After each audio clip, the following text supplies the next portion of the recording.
എയർപോർട്ടിലേക്കുള്ള യാത്രയിലാണ് ആദി. അവന്റെ കണ്ണുകൾ ഫോൺ ഗാലറിയിൽ സേവ് ചെയ്തിരിക്കുന്ന ജാനിയുടെ ഫോട്ടോയിലായിരുന്നു.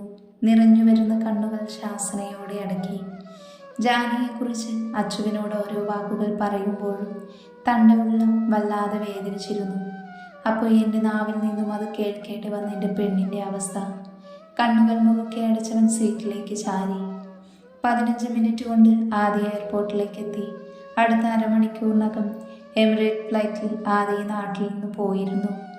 ഒന്നും ചെയ്യാൻ കഴിയാതെ കരഞ്ഞു തളർന്ന് റോഡിലിടുന്ന അഞ്ചു പെട്ടെന്നെന്തോ ഒരു പ്രേരണയിൽ ആദിയെ വിളിച്ചു. എന്നാൽ ഫ്ലൈറ്റ് ടേക്ക് ഓഫ് ചെയ്യാറായതിനാൽ ആദ്യ ഫോൺ സൈലന്റ് ആക്കിയിരുന്നു. ഒരുപാട് വിളിച്ചിട്ടും കിട്ടാതായപ്പോൾ അഞ്ചു വേഗം സായിയെ വിളിച്ചു. 2 റിങ് കഴിഞ്ഞപ്പോൾ സായി ഫോൺ എടുത്തു. കിച്ചേട്ടാ, വിങ്ങിപ്പൊട്ടി അവൾ വിളിച്ചു. എന്താടാ, നീ കരയുവാണോ അഞ്ചുമോളെ? ഫോൺ എടുത്തതേ അവളുടെ കരച്ചിൽ കേട്ട് സായി ആഹ്ലാദിയോടെ ചോദിച്ചു. കിച്ചേട്ടാ, ജാനുവിനെ ആരൊക്കെയോ ചേർന്ന് പിടിച്ചുകൊണ്ട് പോയി. എങ്ങനെയൊക്കെയോ അവൾ കാര്യം പറഞ്ഞു. മറുഭാഗം തെല്ലുനേരം നിശബ്ദമായി. നീ ഇപ്പോൾ എവിടെയാ? വല്ലാത്തൊരു ഉറപ്പുണ്ടായിരുന്നു ആ സ്വരത്തിൽ. കുറച്ച് സമയങ്ങൾക്ക് ശേഷം റോഡിനോരമായി നിന്ന് അഞ്ജുവിൻ്റെ മുന്നിൽ സായി കാറ് നിർത്തി.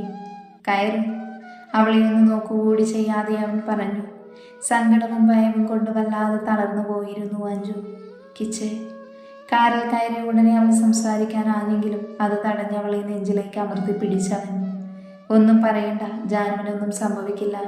പക്ഷേ കുറച്ച് സമയം നീ എനിക്ക് തരണം. എല്ലാം നന്നായി അവസാനിക്കാനുള്ള സമയം.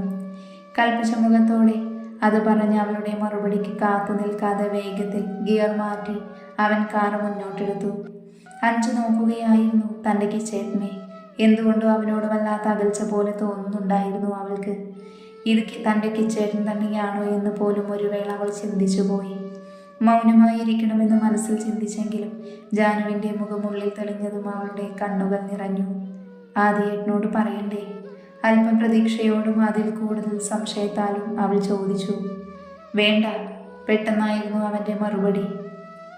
ഒന്നും മനസ്സിലാവാതെ തുറിച്ച കണ്ണുകളുമായി അഞ്ജു അവനെ നോക്കി. ഞാൻ പറഞ്ഞല്ലോ, കുറച്ച് സമയം കൂടെ വേണം. അവളെ കണ്ടുപിടിക്കാൻ കഴിയും. പിന്നെ ഏതിനും ആദി ഇവിടെയില്ല. ജാനു അവിടെ നിറങ്ങിയപ്പോൾ തന്നെ ആദി ഇവിടെ നിന്നും പോയിരുന്നു. ഭാവമതീനി അവൻ പറഞ്ഞു. എവിടേക്ക്? തെല്ലൊരു ഞെട്ടലോടെ അവൾ ചോദിച്ചു. UAE-യിലേക്ക്. മുന്നേ തീരുമാനിച്ച മീറ്റിംഗ് ആണ്. അതിനിടയിൽ ഇങ്ങനെയൊക്കെ. ഇപ്പോൾ അവനൊന്നും അറിയണ്ട, അതവൻ്റെ ലക്ഷ്യത്തെ ബാധിക്കും. അപ്പോഴേക്കും അഞ്ജുവിൻ്റെ ഹോസ്റ്റലിലെത്തിയിരുന്നു. ഇറങ്ങിക്കോ. ഓരോന്നും ഓർത്തിരിക്കാതെ നാളെ ഓഫീസിൽ വരണം. പിന്നെ തൽക്കാലം ഇതാരെയും അറിയിക്കണ്ട, എന്നെ വിശ്വാസമുണ്ടെങ്കിൽ. അത്രമാത്രം പറഞ്ഞ് അവൻ കാറുമായി പോയപ്പോൾ വല്ലാത്തൊരു ഭാവത്തോടെ അവനെ നോക്കി നിന്നു അഞ്ജു. തന്നെ ആരൊക്കെയോ ചേർന്ന് പിടിച്ചുകൊണ്ട് പോകുന്നതും തനിക്കായി കരഞ്ഞു വിളിക്കുന്ന അഞ്ജുവിൻ്റെ ശബ്ദവും തൻ്റെ പ്രതിരോധങ്ങൾ ഒടുക്കം ആരോ തൻ്റെ മുഖത്ത് കർച്ചീഫ് അമർത്തിയതും ബോധരഹിതയായതും ജാനുവിൻ്റെ ഉപബോധ മനസ്സിൽ തെളിഞ്ഞു. അതിന് ഫലമായി അവൾ ഞെട്ടിയുണർന്നു. തലക്കൽപ്പം അന്ധത അനുഭവപ്പെട്ടതിനാൽ അവൾ ഒന്നുകൂടെ കണ്ണുകൾ മുറുക്കെ അടച്ചു തുറന്നു. അവളുടെ കണ്ണുകൾ ചുറ്റും പതിഞ്ഞു. വൃത്തി നിറഞ്ഞ ഒരു കുഞ്ഞു റൂമും വെള്ള നിറത്തിലുള്ള ചുമരുകൾ, പിന്നെ ഒരു ടേബിൾ, ഒരു കട്ടിൽ, ഇത്രയുമാണ് ആ റൂമിലുള്ളത്. അവൾ പതിയെ ബെഡിൽ ഇരുന്ന് എഴുന്നേറ്റു. ആരായിരിക്കും തന്നെ കൊണ്ടുവന്നത്? ആർക്കായിരിക്കും തന്നെ കൊണ്ട് ആവശ്യമുള്ളത്? കൊല്ലാനോ അതോ ഭീഷണിപ്പെടുത്താനോ?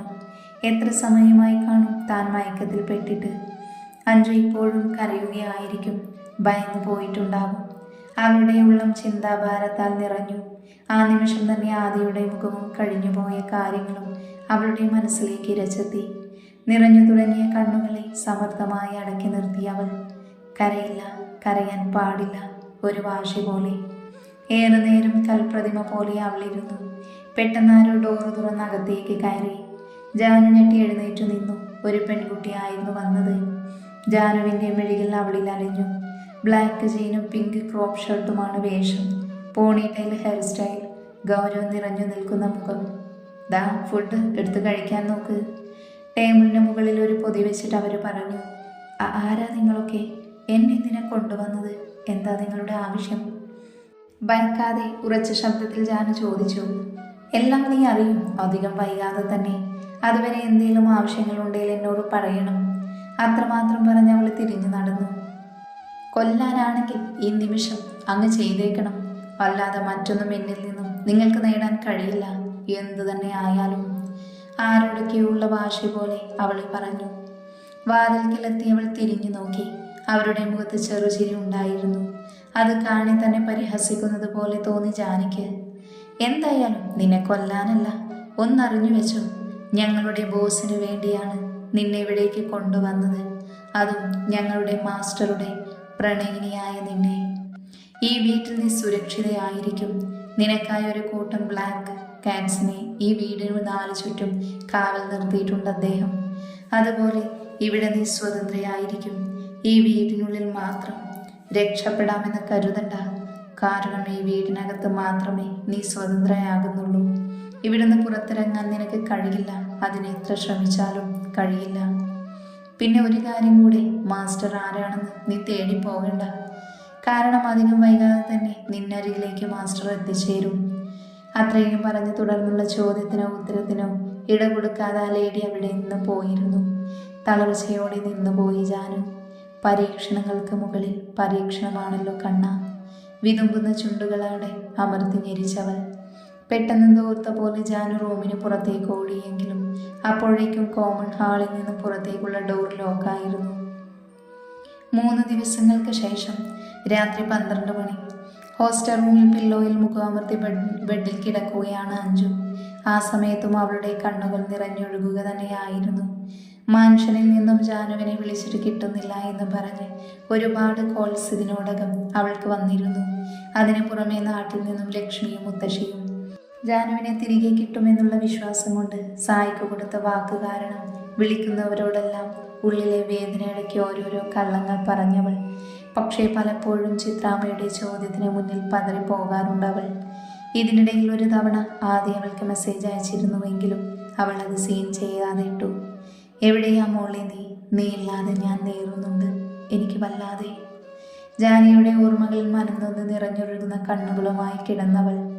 ഇവിടെ ജാനിയാണെങ്കിൽ ചുറ്റുമുള്ളതൊന്നും അറിയുന്നില്ല എന്ന പോലെ ഒരേ ഇരുപ്പാണ്. ആദ്യം വന്ന പെൺകുട്ടി എല്ലാ ദിവസവും അവൾക്കൊപ്പം ഉണ്ടായിരുന്നുവെങ്കിലും അവളെ പോലും ശ്രദ്ധിക്കാതെ മൗനമായി ജാനു. അവരോരോന്ന് പറഞ്ഞാൽ പോലും കേൾക്കാത്ത ഭാവത്തിൽ മറ്റെങ്ങോ നോക്കിയിരിക്കും. എങ്കിലും അവളുടെ എല്ലാ കാര്യങ്ങളിലും ആ പെൺകുട്ടി ശ്രദ്ധ കൊടുത്തിരുന്നു. ജാനുവിൻ്റെ ഉള്ളം മരവിച്ച പോലെ ആയതിനാൽ അവൾ അവിടുന്ന് രക്ഷപ്പെടാനോ കരഞ്ഞു നിലവിളിക്കാനോ ഒന്നും മുതിർന്നില്ല. അപ്പോഴും അവളുടെ ഉള്ളിൽ അവളുടെ പ്രാണനായിരുന്നു, ജാനകിയുടെ രാവണനായിരുന്നു. 2 ദിവസങ്ങൾ കൂടി മാറ്റമില്ലാതെ തുടർന്നു.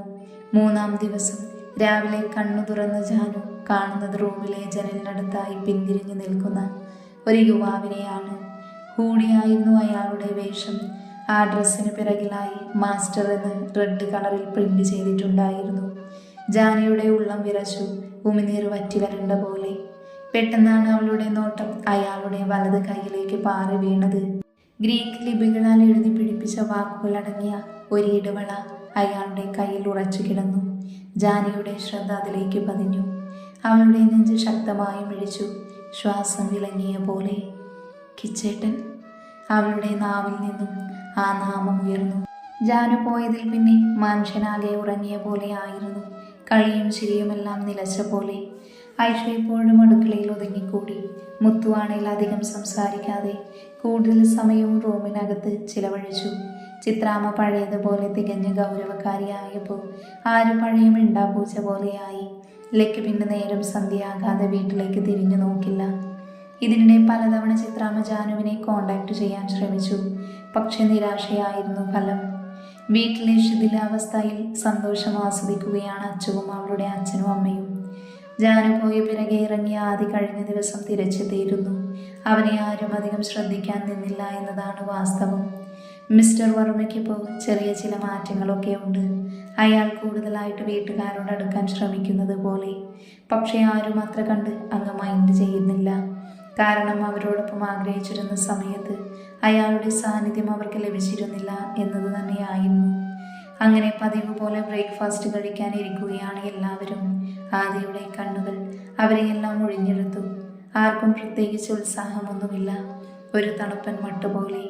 അല്ലെങ്കിലും സന്തോഷം കാണാൻ കഴിയുന്നത് നെഗറ്റീവ് ഫാമിലിയുടെ മുഖത്താണ്. അത് കാണുക അവന് പുച്ഛമാണ് തോന്നിയത്. അഞ്ജുവിനോട് തലേ ദിവസം മാൻഷനിലേക്ക് വരാൻ ആദ്യം പറഞ്ഞിരുന്നു. എന്തിനാണ് ചോദിച്ചതിന് വ്യക്തമായ ഒരു മറുപടി അവൻ പറഞ്ഞിരുന്നില്ല. അതുകൊണ്ട് ഈ സമയം അഞ്ജു അവിടെയുണ്ട്. പക്ഷേ കുറച്ച് ദിവസങ്ങളായി സായിയുടെ അഭാവം അവരിൽ ഓരോരുത്തരുടെ ഉള്ളിലും ശ്രദ്ധ പിടിച്ചിരുന്നു.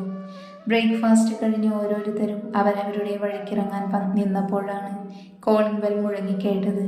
ഒരു നിമിഷം ഏവരിലും സംശയം നിറഞ്ഞു. കാരണം പെർമിഷൻ ഇല്ലാതെ ആരെയും സെക്യൂരിറ്റി അകത്തേക്ക് കയറ്റിവിടില്ല. അങ്ങനെ ആരെങ്കിലും വന്നാൽ കൃത്യമായി കോളിംഗ് ബെൽ അടിക്കാറുമില്ല. എല്ലാവരും സിറ്റ് ഔട്ടിലേക്ക് ഇറങ്ങി. മുന്നിൽ നിൽക്കുന്ന ആളെ കണ്ട് കണ്ണുകൾ മിഴിഞ്ഞു. ജാനു. അഞ്ജുവിൻ്റെ ആദരം മെല്ലെ മൊഴിഞ്ഞു. അത്ഭുതം കലർന്ന മിഴികളോടെ എല്ലാവരുടെയും കണ്ണുകൾ അവളിൽ തന്നെ നിലനിന്നു.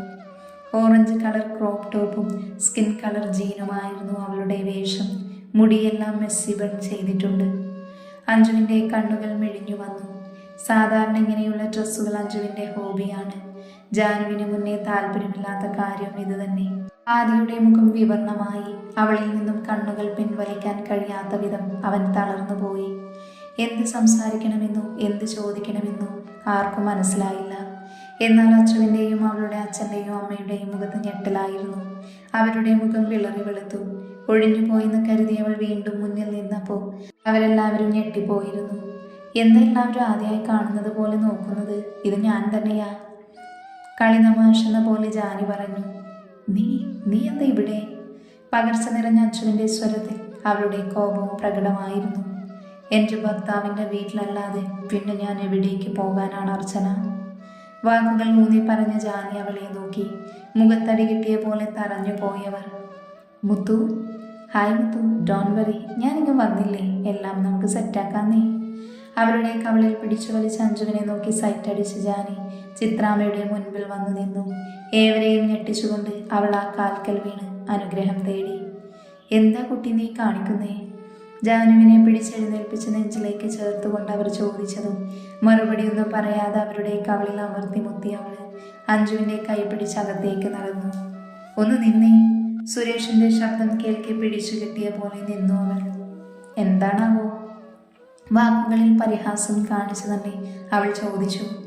നീ എന്താ കരുതിയത്? ഞങ്ങളെയൊക്കെ പൊട്ടന്മാരാക്കാനാണോ നിന്റെ ശ്രമം? ചീറിക്കൊണ്ട് അയാൾ ജാനിക്ക് മുന്നിലേക്ക് പാഞ്ഞെങ്കിലും ചിത്രാമ്മയുടെ രൂക്ഷമായ നോട്ടത്തിൽ കാലുകൾക്ക് വിലങ്ങ് തീർത്ത പോലെ നിന്നയാൾ. എന്താ ഇത് സുരേഷെങ്കിൽ? പ്രായമായി വരുവല്ലേ, ഇങ്ങനെ ദേഷ്യപ്പെടുന്നത് ആരോഗ്യത്തിന് ദോഷാണെന്ന് അറിയില്ലേ? അല്പം കൊഞ്ചലോടെ അവൾ ചോദിച്ചതും അഞ്ജുലയ്ക്കും ആരും എന്നിവർ വാപ്പൊളിച്ച് നിന്നുപോയി. നീ എന്തെൻ്റെ ഭർത്താവിനെ പരിഹസിക്കുകയാണോ? എല്ലാം വലിച്ചെറിഞ്ഞു പോയവളല്ലേ നീ? പിന്നെന്ത് ധൈര്യത്തിലാണ് വീണ്ടും വലിഞ്ഞു കയറി വന്നത്? വലിഞ്ഞു മുറുകിയ മുഖത്തോടെ റാണി ചീറി. അതിനും അവളുടെ മറുപടി എന്ന് പറയുന്നത് പുച്ഛം നിറഞ്ഞ പുഞ്ചിരിയായിരുന്നു. ശരിയാ, ഞാൻ ഇവിടുന്ന് പോയതാണ് എന്ന് കരുതി എല്ലാം ഉപേക്ഷിച്ച് പോയെന്ന് കരുതാൻ ആര് പറഞ്ഞു? പിന്നെ പറഞ്ഞ വാക്കല്ലേ മാറ്റി പറയാൻ പറ്റൂ, അല്ലാതെ ചെയ്ത പ്രവൃത്തി അത് മാറ്റി ചെയ്യാൻ പറ്റില്ലല്ലോ. സോ എനിക്ക് തോന്നി ഞാൻ ഇറങ്ങിപ്പോയി. ഇപ്പം എനിക്ക് തോന്നി ഞാൻ തിരിച്ചു വന്നു. ആദിദേവിൻ്റെ ഭാര്യ ആയിരിക്കെ ഇവിടേക്ക് വരാൻ എനിക്ക് ആരുടെയും അനുവാദം വേണ്ട. തിരിച്ചു കൊടുത്തുകൊണ്ട് തന്നെ ജാനുൻ റാണിയുടെ വാടപ്പിച്ചു. എന്താ നിന്റെ ഉദ്ദേശം? അതുവരെ എല്ലാം കണ്ടും കേട്ടു നിന്ന ആദി ക്ഷമ കെട്ട് അവളുടെ വലത് കൈയിൽ മുറുക്കെ പിടിച്ച് ചോദിച്ചു. അവൻ്റെ മുറുകുന്ന കൈകൾ അവളിൽ വേദന തീർത്തു. ചുവന്ന് കലങ്ങിയ കണ്ണുകൾ ശാസനയോടെ അടക്കി പിടിച്ചു കത്തുന്ന കണ്ണുകളോടെ അവൾ ആദിയെ നോക്കി. നിങ്ങളാണ് എൻ്റെ ലക്ഷ്യം ദേവേട്ട. ഒരിക്കൽ നിങ്ങൾക്ക് വേണ്ടി ഈ പടി ഇറങ്ങിയവളാണ് ഞാൻ. അന്ന് നിങ്ങളെക്കുറിച്ച് മാത്രമേ ഞാൻ ചിന്തിച്ചിരുന്നു. പക്ഷേ ഇന്ന് ഈ പടി ഞാൻ തിരികെ കയറിയിട്ടുണ്ട്. ഒന്നുറപ്പിച്ചോ, ഈ നിൽക്കുന്ന ജാനു അവളുടെ ഭർത്താവിൻ്റെ കാര്യത്തിൽ, താലിയുടെ കാര്യത്തിൽ സ്വാർത്ഥയാണ്. ഒരുത്തിക്കും നിങ്ങളെ ഞാൻ വിട്ടുകൊടുക്കില്ല ദേവേട്ട. വിധിയായി ചേർത്ത് വെച്ചതാണെങ്കിലും നിങ്ങളിൽ നിന്ന് ഞാൻ പിരിഞ്ഞു പോകണമെങ്കിൽ ഞാൻ തന്നെ വിചാരിക്കണം. പക്ഷേ ഇനി അതില്ല. എനിക്ക് വേണം എൻ്റെ താലി. എൻ്റെ ഭർത്താവിനെ പങ്കുവെക്കാൻ തൽക്കാലം ഞാൻ ഒരുക്കമല്ല. ഈ ജന്മത്ത് ആദിദേവിന് ഭാര്യയായി ഒരുവളെ കാണൂ. അത് ഈ ജാനകി ആയിരിക്കും, ജാനകി മാത്രം. ഉറച്ച സ്വരത്തിൽ പതർച്ച ഏതും കൂടാതെ പറഞ്ഞവൾ ആദിയുടെ കൈകുടഞ്ഞകത്തേക്ക് നടന്നു. ആദ്യമൊന്ന് തറഞ്ഞു നിന്നുവെങ്കിലും വലിഞ്ഞു മുറുകിയ മുഖത്തോടെ ജാനുവിന് പിറകെ ആദ്യ അകത്തേക്ക് പോയി. മോനെ. അവൻ്റെ ദേഷ്യം കണ്ട ഐഷു പിറകിൽ നിന്ന് ഭയത്തോടെ വിളിച്ചെങ്കിലും ചിത്രാമ്മ അതിനെ തടഞ്ഞു. ആ പോയിരിക്കുന്നതേ തൊട്ടാവാടിയായ ജാനുവല്ല, മറിച്ച് ആദിദേവിൻ്റെ ഭാര്യയായ ജാനകിയാണ്. അവളെ സംരക്ഷിക്കാൻ അവൾക്കറിയാം. തെല്ലഭിമാനം നിറഞ്ഞു ആ വാക്കുകളിൽ. നെഗറ്റീവ് ഫാമിലി ഫുൾ കയ്യെന്ന് പോയെന്ന അവസ്ഥയിൽ നിന്നപ്പോൾ വർമ്മ, ആരു, അഞ്ജു, ലക്കി എന്നിവർ മിഴിഞ്ഞ കണ്ണോടെ ജാനു പോയ വഴിയെ നോക്കി നിൽക്കുകയായിരുന്നു. ഇതേ സമയം മറ്റൊരിടത്ത് ആധുനിക സൗകര്യങ്ങളോട് കൂടിയ ഇരുനില വീടിനുള്ളിൽ ഇരുണ്ട മുറിയിൽ കട്ടിലിൽ ചാരിയിരിക്കുന്ന ഒരു സ്ത്രീ. ചുവന്ന സാരിയാണ് വേഷം. അഹങ്കാരവും പകയും നിറഞ്ഞു നിൽക്കുന്ന മുഖം. വായിലെ മുറുക്കാൻ ആരോടൊക്കെയുള്ള പക പോലെ അവർ അമർത്തി മുറുക്കി. പതിഞ്ഞ കാലൊരു ശബ്ദം കേൾക്കെ അവർ മുഖമുയർത്തി നോക്കി. മുന്നിൽ നിൽക്കുന്നവനെ ആപാദചൂടം നോക്കിയവർ. ഒത്ത ഉയരവും അതിനൊത്ത ശരീരവും നീളൻ മുടിയും അവനെ കൂടുതൽ ഭംഗിയുള്ളതാക്കിയപ്പോൾ ഉള്ളിൽ ജ്വലിക്കുന്ന അനീതി നിറഞ്ഞ പക അവനിലെ ഹൃദയത്തെ കറുപ്പിച്ചു. മെല്ലെ അവരുടെ മുഖത്ത് പുച്ഛം തെളിഞ്ഞു. അവൾ വീണ്ടും വന്നുവല്ലേ? മറുപടിയൊന്നും പറയാതെ അവൻ മൗനം പാലിച്ചു. ഇനി എന്താ നിന്റെ തീരുമാനം? മുറുക്കിച്ചു വെപ്പിച്ച ചുണ്ടുകൾ കൂട്ടി അവർ ചോദിച്ചു. ഞാൻ പോവുകയാണമ്മ. എൻ്റെ ലക്ഷ്യം നിറവേറാതെ, അമ്മയുടെ ആഗ്രഹം പോലെ അലോക് വർമ്മയുടെ കുടുംബം തകർക്കാതെ ഞാൻ മടങ്ങില്ല. അത്രമാത്രം പറഞ്ഞവർ പുറത്തേക്ക് പോയി. അന്നേരം അവരുടെ ചുവന്ന ചുണ്ടുകൾ കൂടുതൽ മനോഹരമായി ചിരിച്ചു. നീ തകരും അലോക്, തകർക്കും നിന്നെ അവൻ. നിന്റെ രക്തത്തിൽ ജനിച്ച നിന്റെ മകൻ തന്നെ നിന്നെ തകർക്കാനായി വരുന്നു. ഒരുങ്ങിയിരിക്കുക നീ. പതിയെ തുടങ്ങി അവരുടെ വാക്കുകൾ അട്ടഹാസം പോലെ അവളെ ആകെ പ്രകമ്പനം കൊള്ളിച്ചു.